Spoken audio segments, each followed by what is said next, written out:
Bien, bonjour tout le monde. Aujourd'hui, je vais vous présenter un exercice qui se trouve dans le livre de Philippe Caldero et Marie euh, Perronnier, Carnet de voyage en Algérie, et qui parle du théorème spectral. Donc, une démonstration du théorème spectral. Donc, j'ai eu l'idée de travailler cette partie-là parce que justement, je vais voir quelques vidéos YouTube sur la chaîne de Phil Caldero.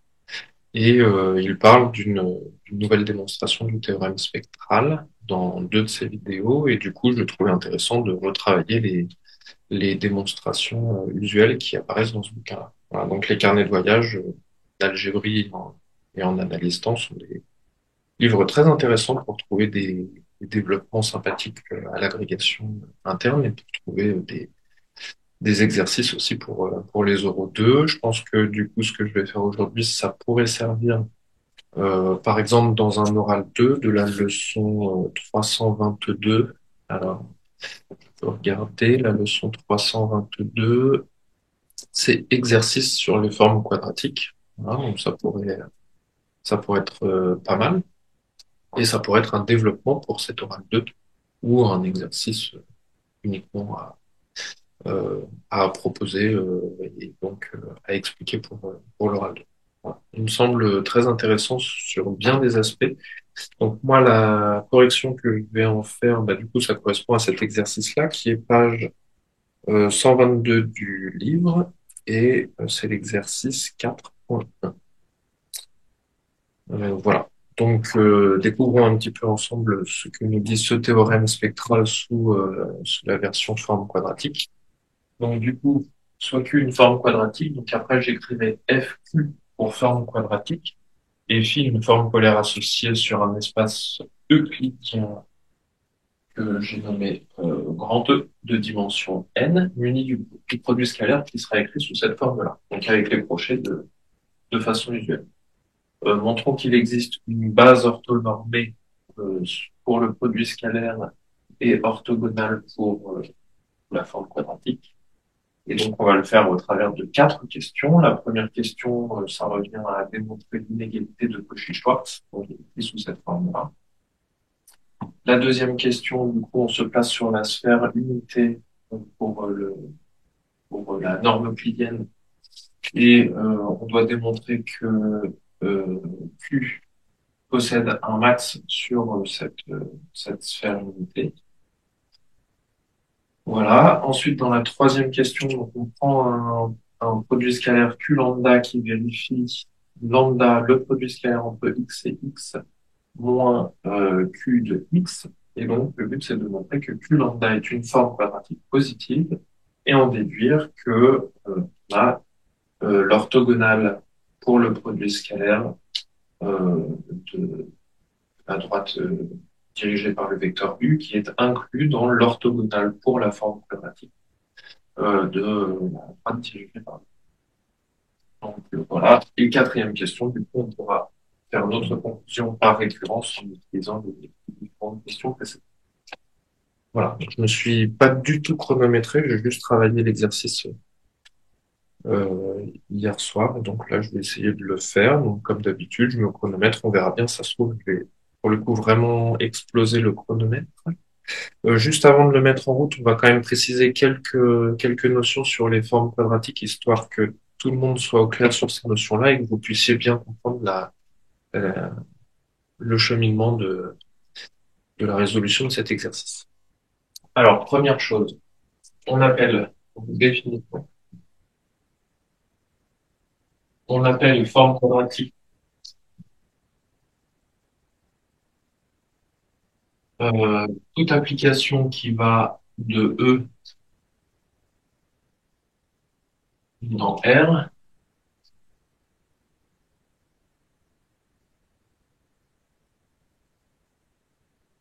et que il existe une forme, euh, donc c'est ça, une forme bilinéaire symétrique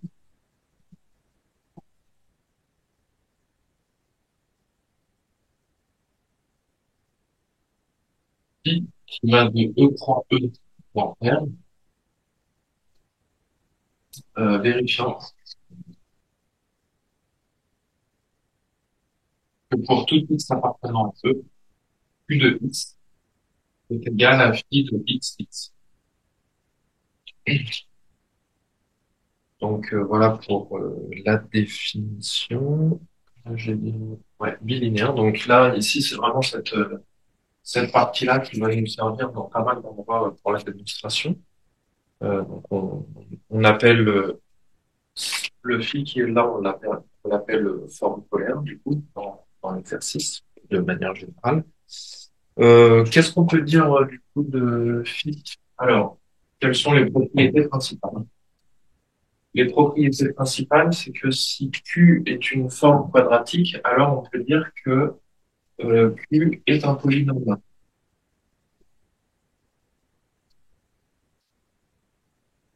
homogène de degré 2.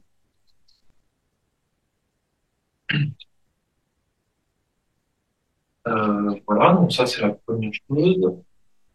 La deuxième chose que l'on peut dire, c'est que quel que soit A appartenant à la grande R, Q de A scalaire X, c'est égal à A au carré Q de X.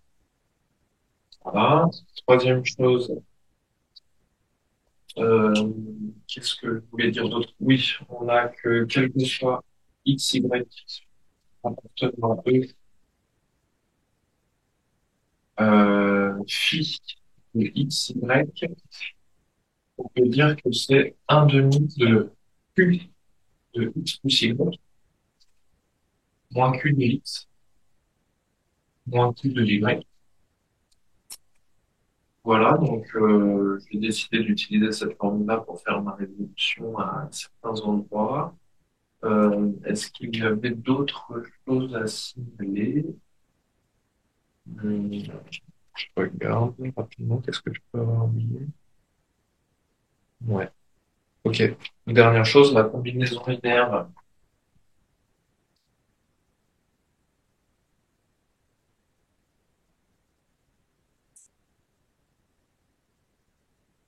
de forme quadratique est une forme quadratique. Voilà. L'une des notions qui sera utilisée pour faire la résolution. Très bien. Je pense que sans plus attendre, on va pouvoir commencer à résoudre l'exercice. Donc, je vous remontre rapidement la première question. Donc, soit qu'une 0, une forme quadratique sur E, positive, c'est-à-dire que Q0 de x est supérieur ou égal à 0 pour n'importe quel x de E. Phi0, c'est sa forme polaire. Alors, on va montrer que Phi0 de xy est inférieur ou égal à Q0 de x fois Q0 de y, c'est-à-dire l'inégalité de Cauchy-Schwarz.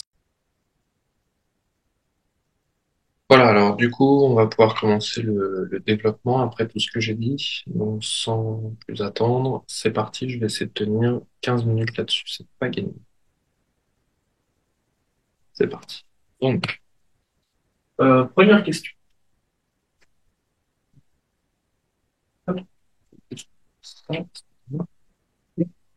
Donc, première question, on va faire une disjonction des cas. Donc, le premier cas, c'est si Q0 de x est égal à Q0 de y égale 0. Alors, qu'est-ce qu'on peut dire dans ces cas-là? Euh, on sait que,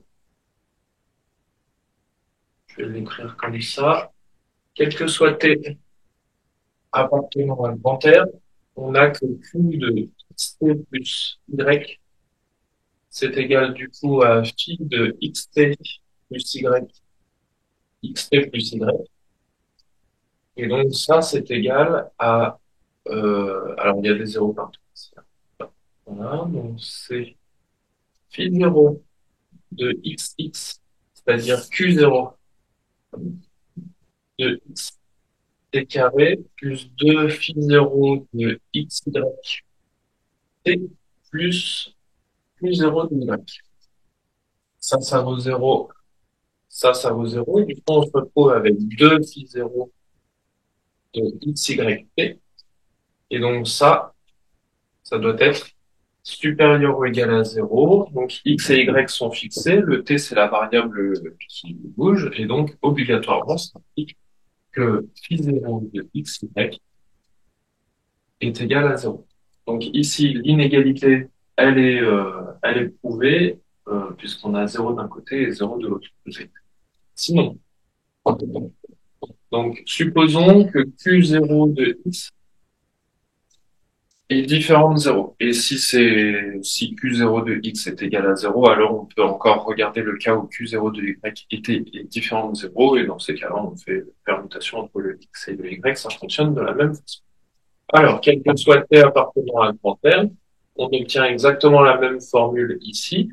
Q0 de xt plus y. Donc ça, on sait que c'est supérieur ou égal à 0 et c'est égal à Q0 de x t carré de phi 0 de xy plus Q0 de y. Bien. Ça, c'est un polynôme. Je vais le P ici. C'est un polynôme du second degré en T. Du coup, on sait que delta doit être inférieur ou égal à 0. Et delta, bah, c'est 4 phi 0 de xy au carré moins 4 q0 de x q0 de y. Et donc, on a bien l'inégalité. Donc, ça fonctionne dans tous les cas. OK. Voilà pour l'inégalité de Cauchy-Schwarz. Ensuite, ici, S. S, c'est un fermé borné de E. E, c'est un R espace vectoriel. Donc, du coup, ça veut dire que S est compact. De plus, l'application Q qui va de E dans R et qui a tout X associe Q de X. Donc ça, c'est un polynôme du second degré homogène. Donc du coup, ça veut dire que c'est continu. Et donc, puisque c'est continu, ça veut dire que Q est borné et atteint ses bornes.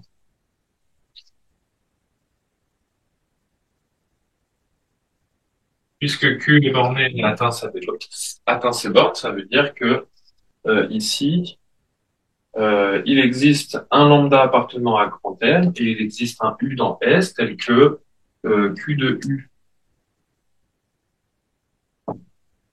est égal à lambda et quel que soit X appartenant à E, Q de X est inférieur ou égal à lambda. Voilà. On va pouvoir passer maintenant à la question 3. Donc, Q lambda, ça vérifie cette égalité-là. Lambda produit scalaire entre X et X moins Q de X. Montrer que Q lambda est une forme quadratique positive. On va commencer par faire ça. Donc, pour avoir notre forme quadratique positive, donc déjà, Q lambda, c'est bien une forme quadratique. Pourquoi c'est bien une forme quadratique? Parce que c'est combinaison linéaire de deux formes quadratiques, le produit scalaire étant une forme quadratique et le Q étant une forme quadratique. Pourquoi positive?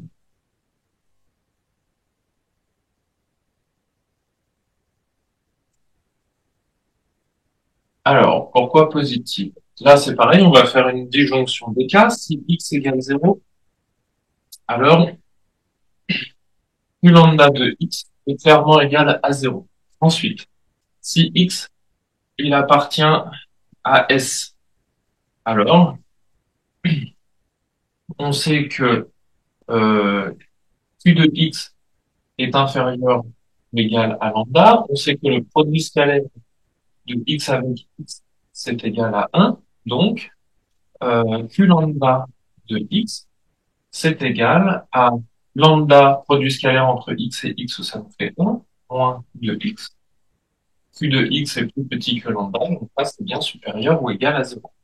Et dans le cas général, si x appartient à E, alors du coup, x, je peux l'écrire comme étant égal à la racine carrée du produit scalaire entre x et x, c'est-à-dire la norme de x, fois x sur la norme de I. Voilà. Donc,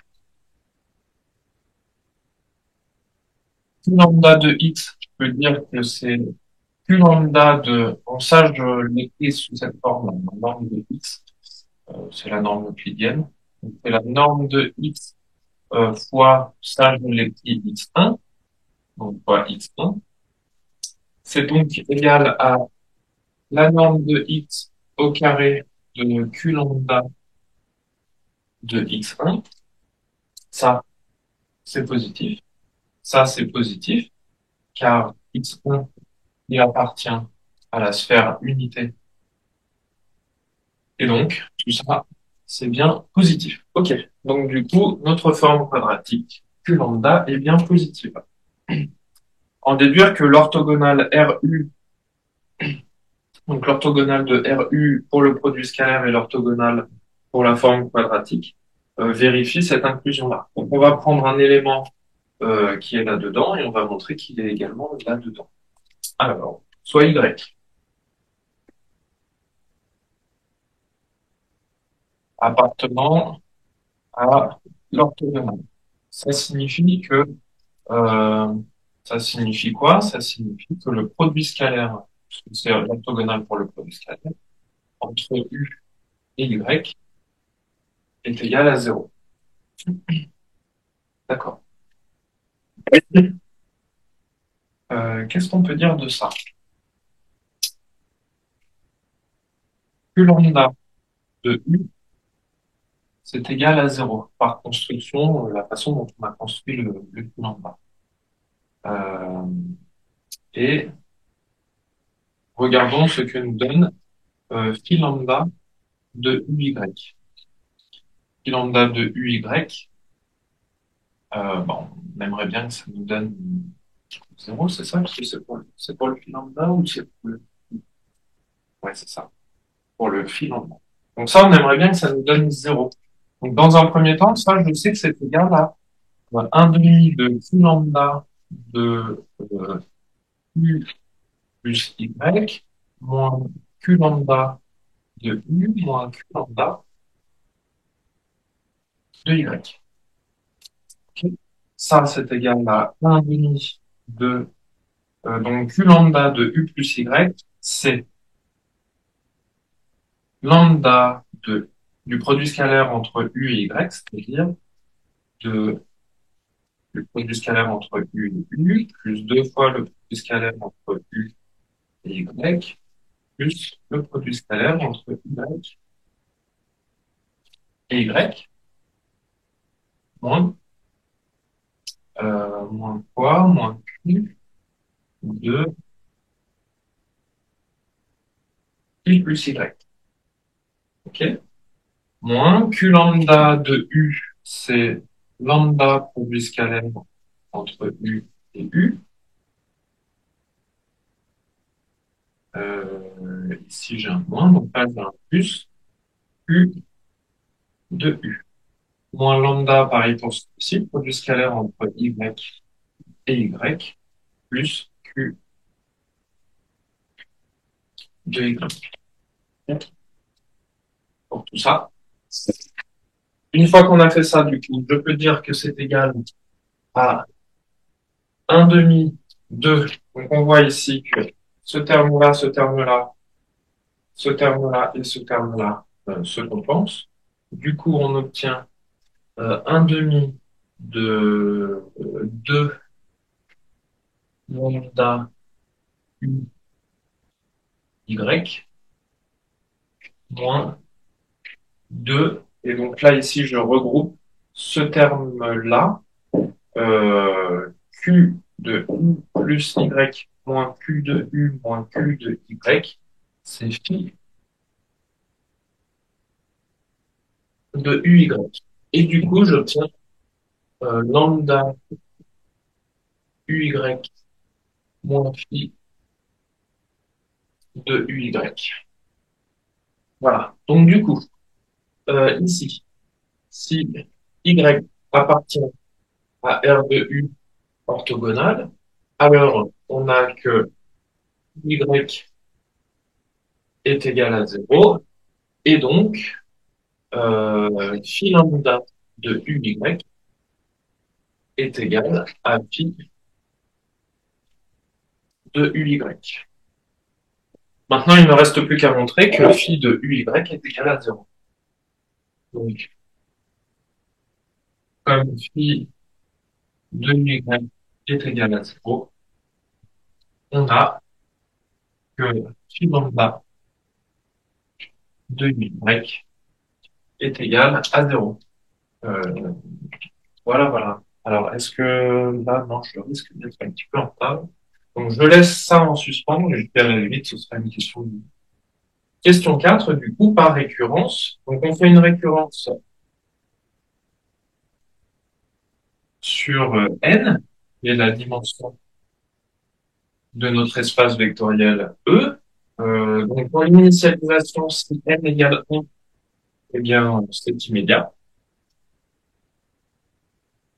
Ensuite, on prend notre hypothèse de récurrence, on suppose le résultat pour n-1, avec n supérieur ou égal à 2, montrons que le résultat est vrai pour n. Donc, soit n, la dimension de E. On prend une base de E telle que le dernier élément En, c'est le petit u qui a été introduit dans les questions de l'exercice, Alors du coup, soit H,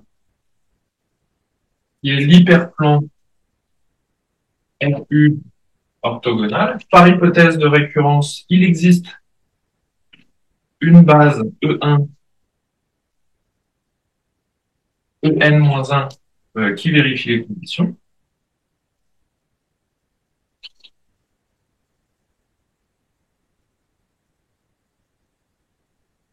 C'est-à-dire que ça vérifie les conditions, ça signifie quoi? Ça signifie, je vais continuer par là, pas trop demander. Donc ça signifie que en fait on a bien une base orthonormée. Donc on a une base orthonormée pour le produit scalaire restreint à H et c'est bien orthogonal pour Q restreint à H. Et donc, par construction,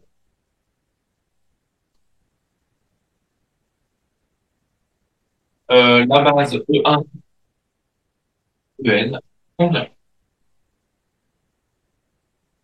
Voilà. 15 minutes et 4 secondes. Voilà, donc j'ai dû vraiment me dépêcher sur la fin là. J'ai été très rapide sur cette récurrence, mais en 15 minutes finalement ça peut tenir. Donc je l'avais fait déjà une fois, je l'ai essayé une fois au tableau tout seul, sans être enregistré, et je l'ai fait en 22 minutes. Donc j'ai perdu pas mal de temps, en particulier j'ai perdu du temps à démontrer ce morceau-là. Donc, imaginons que ce soit une question du jury, bah, d'accord, on dit ça, phi de uy est égal à zéro. Alors, pourquoi phi de uy est bien égal à zéro? Eh bien, on peut l'exprimer sous cette forme-là.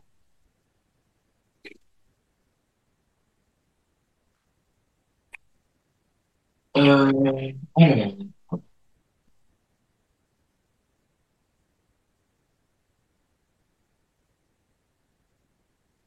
pourquoi phi de uy est égal à zéro?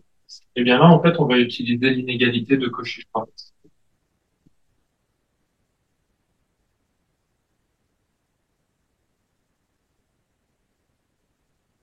L'inégalité de Cauchy-Schwarz. Alors, Pourquoi est-ce que l'inégalité de Cauchy-Schwarz convient? Bah, déjà parce qu'on sait que on a la chose suivante, phi de u y au carré.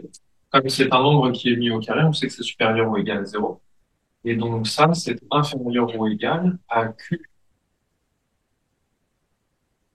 de u fois q. C'est un lambda. Ouais, c'est ça, c'est un lambda ici. C'est phi lambda. Donc c'est q lambda partout ici. Comme ça, on aura le phi lambda de uy qui est égal à zéro et on en déduira que phi de uy est égal à zéro. Voilà.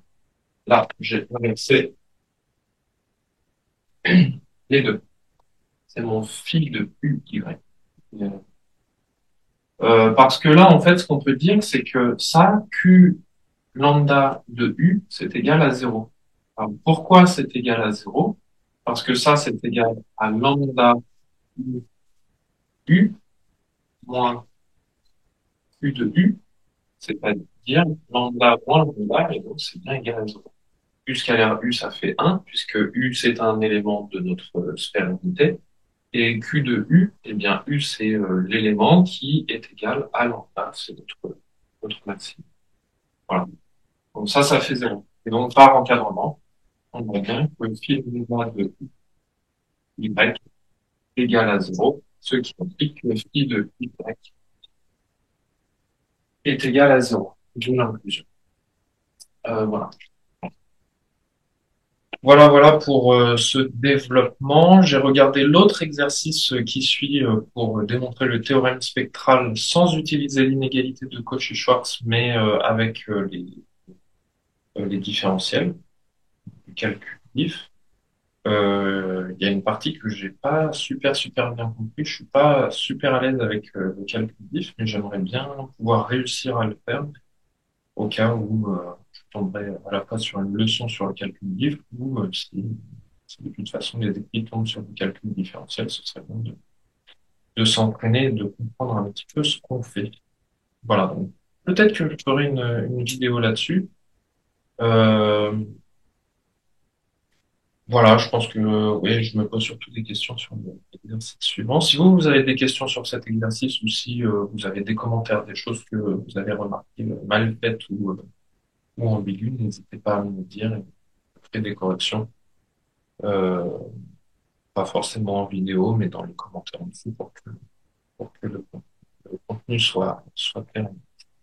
Voilà, merci de m'avoir suivi. À bientôt.